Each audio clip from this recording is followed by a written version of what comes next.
I had the pleasure of meeting some new skatepark homies recently, and I asked if I could film them, and they said yes, and they were pretty stoked. And then I told them about the channel, and I told them that I want to remake their clips in session. Now, they said they play session, so they were hyped. So, here's the clips we're working with. We got James and Dax. So James came up first, and he had this frontside 180 off the pyramid, and I was pretty happy with that because he's regular, so we got him frontside as he was popping his 180. Then Dax came up and got this big old pop shove, but he's goofy, right? So I had to get him backside because otherwise we would have been staring at the sun, right? And we don't want that. That's how it goes with Skatepark homies, huh? He just said his name was Dax, and that's pretty much where that ended. And then James eventually got this 50 180 out, and look how stoked he is. That's amazing. And the fakey 3 shove, all right.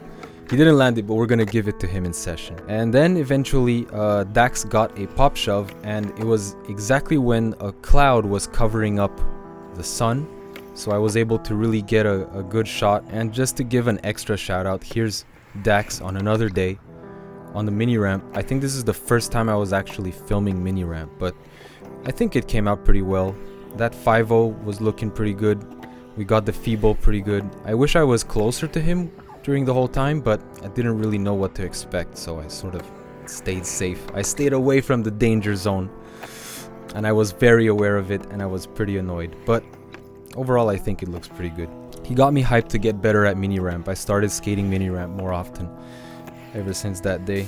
So thanks, Dax. Alright, so let's do James's clips first. We're already in the apartment. Let's just get his fit down real quick. So he was wearing a beanie, and he was wearing a black hoodie with a small logo on it. Does he have something on his back? Okay, he has something on his back. What do I have that has a logo on its back? Oh, that's pretty cool. It's a Zero hoodie. All right, James, you're getting the Zero hoodie, man. I know I have most of these clothes. I think we should be able to work it out just in the apartment. We got the khaki sepia pants. Now for the shoes, I realized he was wearing just the regular old Adidas shoes, so that's done. Ah, and for the pièce de résistance, the glasses, boy. I never wear glasses in session, so this is probably the best occasion I'm ever gonna get to wear glasses in this game. There's your boy. So, let's start obsessing over tiny details, alright? I know in session you can do a wind up before you do your pop. Does he wind up? Not really. So he just keeps it straight. And he keeps the tail end down as he does his 180. Something we can definitely do. Wow, that's a cool screenshot right there. I'm gonna take that screenshot and send it to him. It looks like a super boned switch ollie for him. And he lands all 4 wheels at the same time. Rolls off, gets a small revert. We're gonna have to do that revert at the end. So let's get it done. So for the sake of brevity, I'm gonna land it first, and then I'll show you what it looks like, and I'll explain what adjustments I made. So here's what I ended up with. See him rolling up. It's all free cam. I don't have any keyframes in yet. So basically, after setting up the pop, I hit the front foot stick for the pop, but never let go of the back foot stick. So that keeps the tail end of the board angled downward. And just as I was about to land, I hit the switch 5.0 input just in time so that the trucks land together almost at the same time, alright? And we have this revert at the end. So let's film it. This is a standard fisheye shot. Now, my phone has a fisheye kind of lens on it. So let's set the field of view now. I think maybe just 110 is gonna be fine. And as for the camera keyframes, like I said, it's a standard fisheye shot. I'm gonna use the 5 keyframes. Pop animation starts here. I know that I kept the top of the pyramid in the frame, and we wait until we get to the middle of the pop.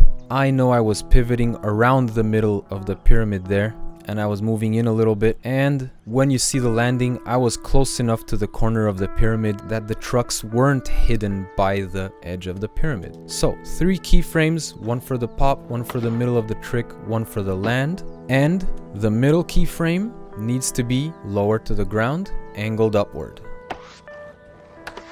Yeah, alright. Now we just move along the timeline a little bit and change the framing just a tiny bit. And let's get a different framing for the start as well. Maybe move it off to the side a little bit so we can see the roll up a little bit closer to the ground. Let's get some camera animation for the revert as well. And I think that does it. How does this look? It looks good. Looks good enough for me. I'm telling you, this 5 keyframe trick, if you haven't tried it yet, give it a try. I promise you'll be pleasantly surprised. And just for the fun of it, to give you an idea, let's get the camera path display on. Let's turn montage view off so we can look at what the camera is doing actually. So you can see that the camera is pointing basically at nothing if you really think about it. We're pointing at that corner over there, but the fisheye allows us to see absolutely everything. And as soon as the skater pops, you can see the camera starts orienting upward. And as soon as the skater starts going down, camera orients downward.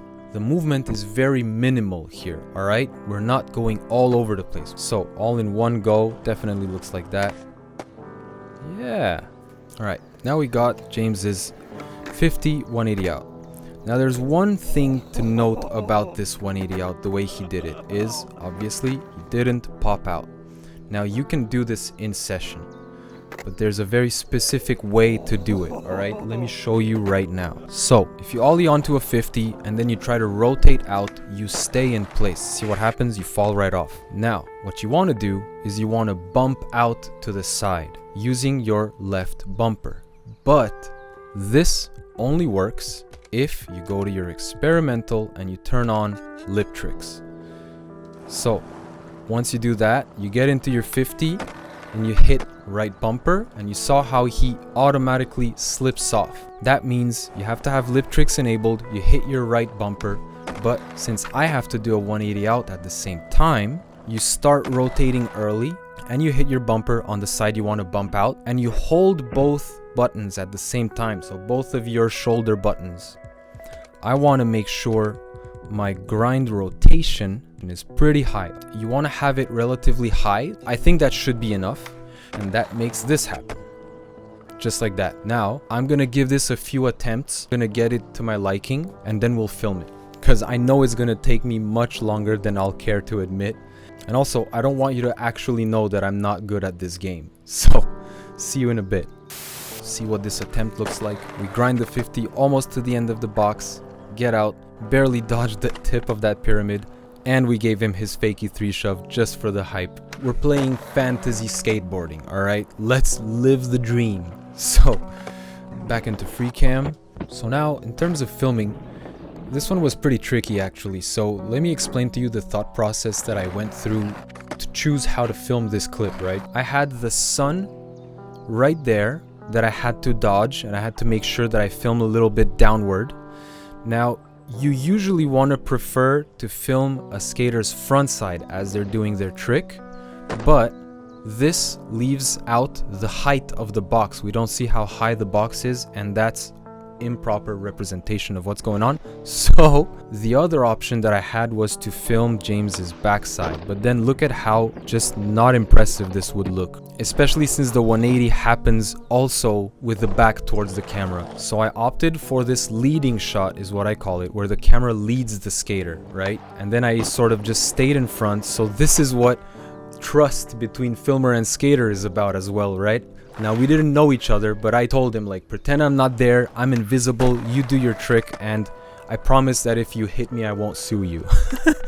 So, I ended up starting the shot right around here. Let me just get the pop properly framed, and we're gonna set in a first camera keyframe. I think right around here should be good. Now, let me just get the setup keyframes as well. So we're gonna angle it a little bit differently for the roll up. There.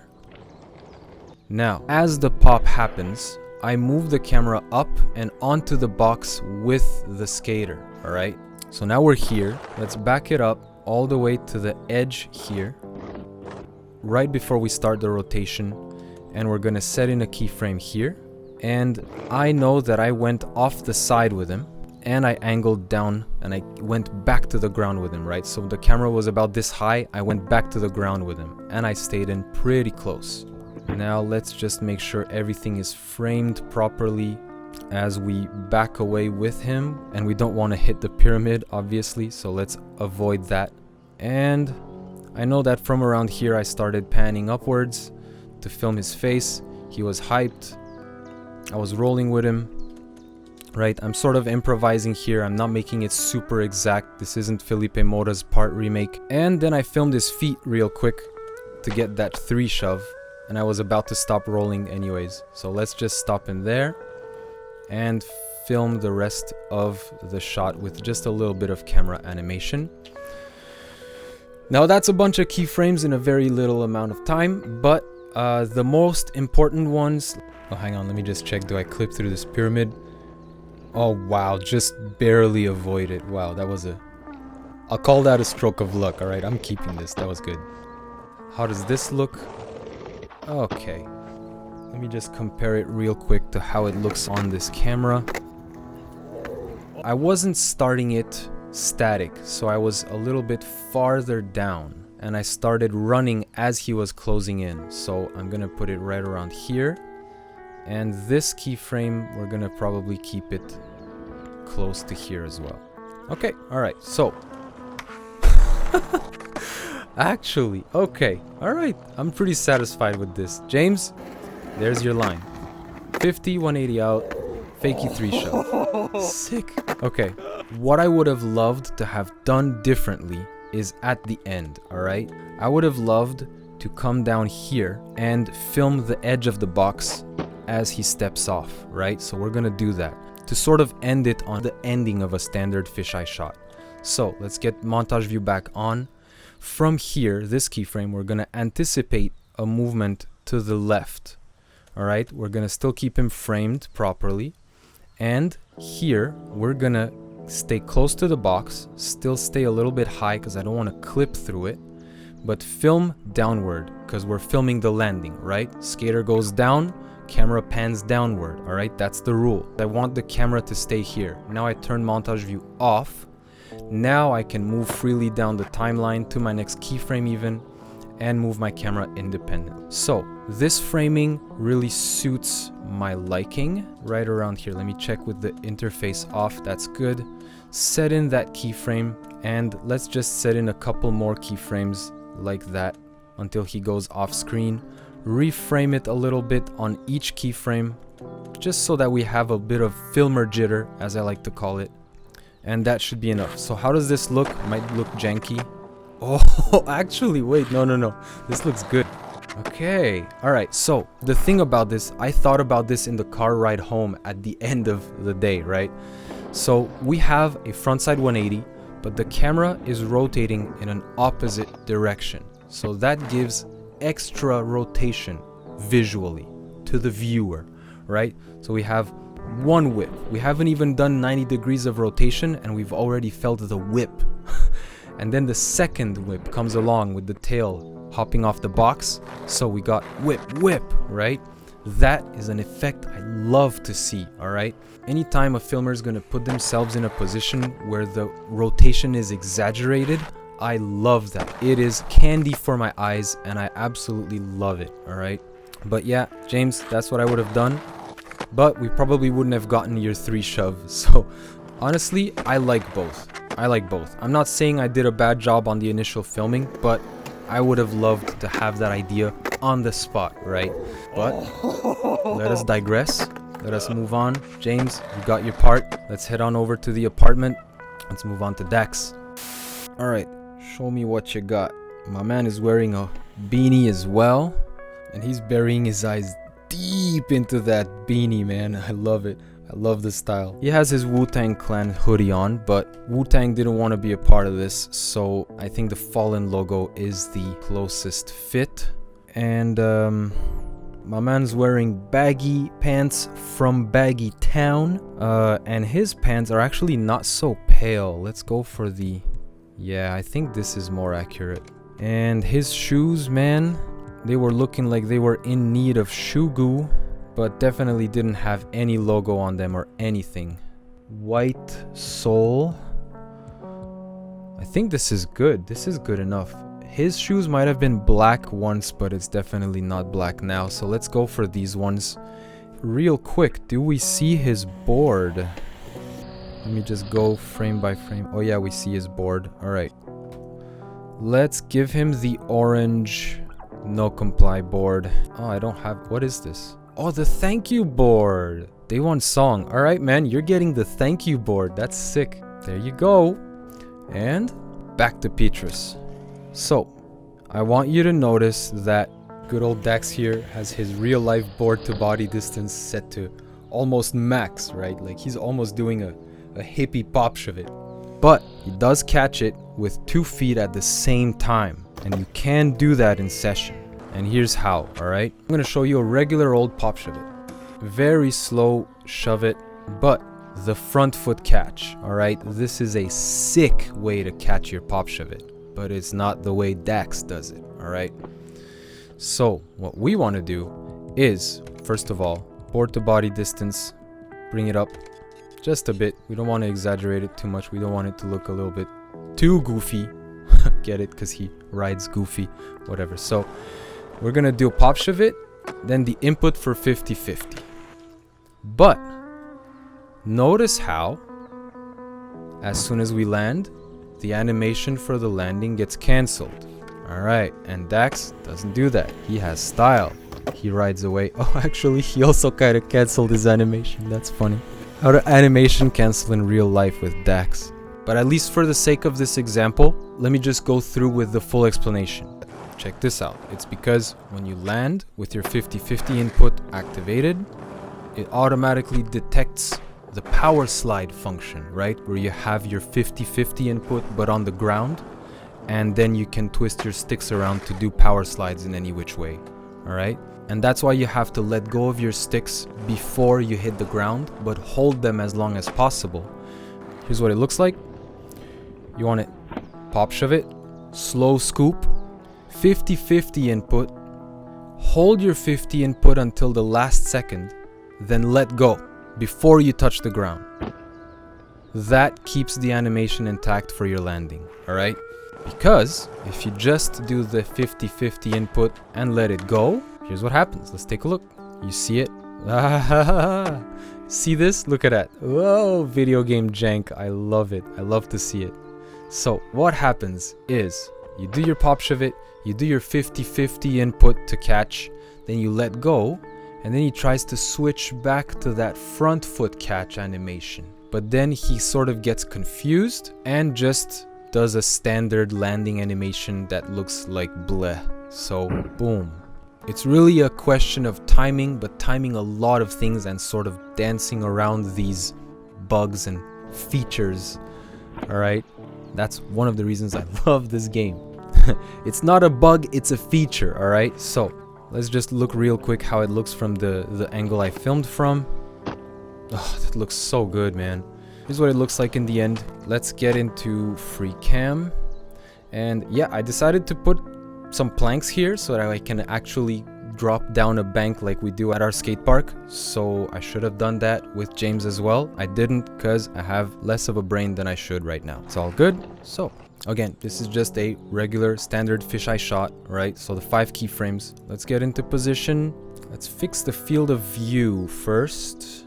So we said 110. I think that might have been a bit excessive. Let's do 107. And keep the tip of the pyramid in the shot. Go to our camera keyframes. Ah, wait a second. I want to make sure that we see the bank in the shot. Yeah, there you go. So animation for the pop starts now. Let's get that air. Let's bring the camera down a little bit. Let's angle it upwards. I know we saw the entire body during the whole shot. Set in that keyframe. Go for the landing.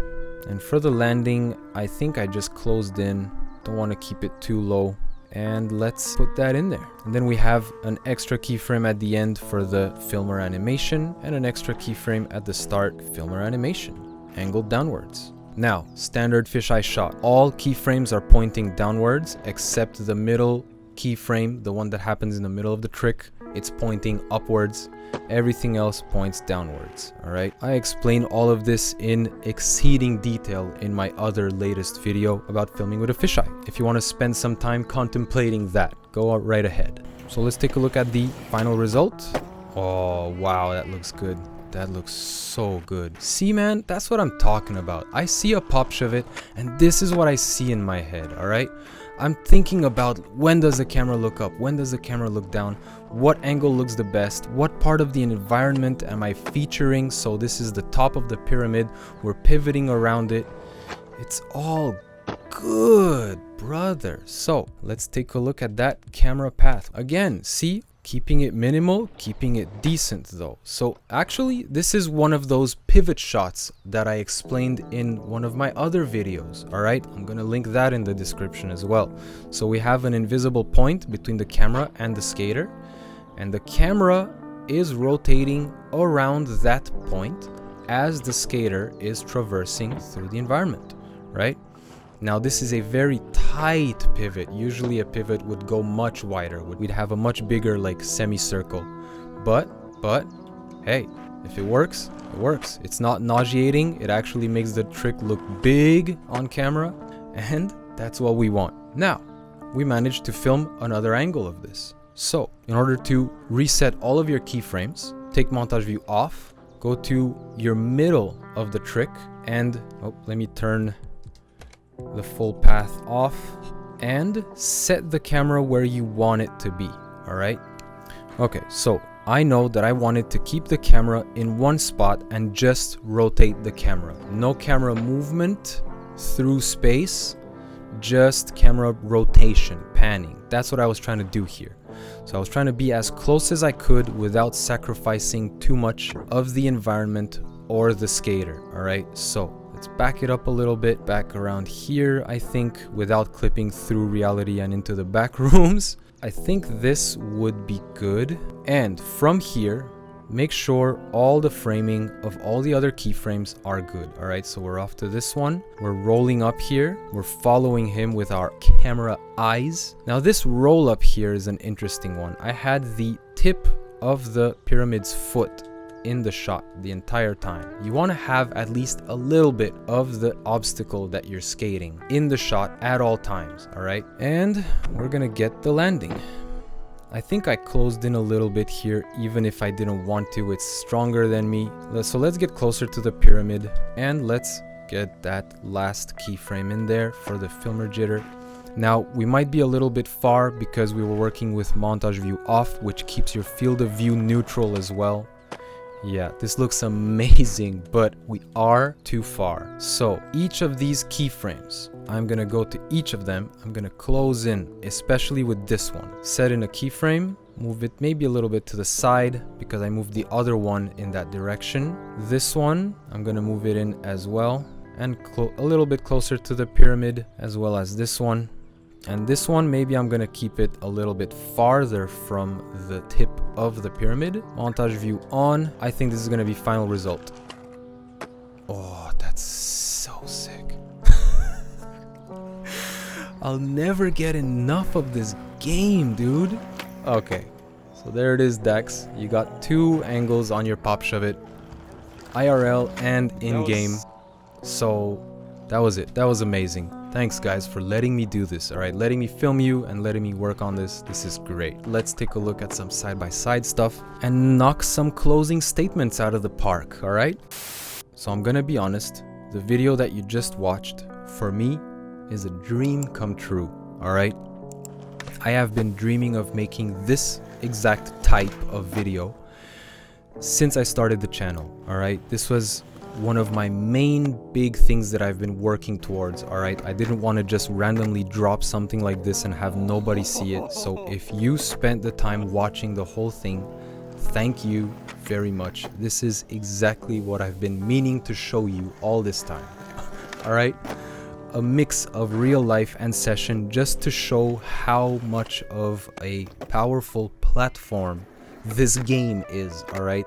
Creature Studios have done a magical job at this point. I barely have any words to describe how much this game does everything I need it to do, all right, and more. And I already have the footage for episode 2 of Skatepark Homies, so here's some of it.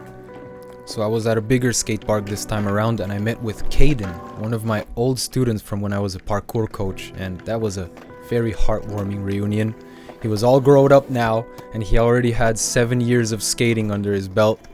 And let me tell you, it showed. He was doing hand plants on like quarter pipes, and it was quite mind-blowing. I was really impressed. And to be honest, I was disappointed because I didn't film him as much as I would have wanted to, but I didn't want to come off as an obsessed person, even though I clearly am. I did my best to just remember to be in the moment as well, and overall that was just another great day, so I'm really thankful for that. And that's gonna be a great episode 2, coming up soon. Keep an eye out for it. I have a long lens video tutorial on my to-do list. It's one of my important things in my to-do list, and it is a harrowing experience, all right? You'll see when it comes out eventually what I mean, all right? But don't worry, the long lens video is coming, as well as the Filipe Mota part remake that's coming along really nice.